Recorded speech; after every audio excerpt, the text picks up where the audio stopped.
把剩下的苦瓜全部处理好，接着改刀切成1厘米左右的厚片，像视频中这样就可以啦。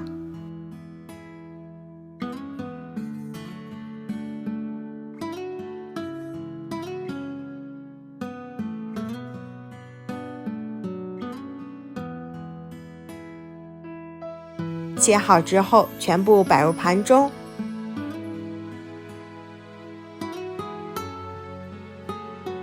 上面放上一点枸杞，点缀一下。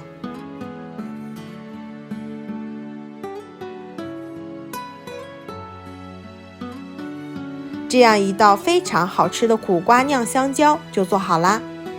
吃起来苦中带一点甜，真的是苦尽甘来的一道菜。苦瓜加香蕉，意想不到的好吃，而且美容养颜又通便，吃一口你绝对会爱上它。女性朋友可以经常这样吃，越吃越漂亮。做法也非常的简单，非常适合减肥的朋友哦。如果你也喜欢这个做法，就赶紧收藏起来试试吧。点击我的头像可以看到更多的美食视频，我每天会发布不一样的美食视频。感谢大家的观看，我们下期再见。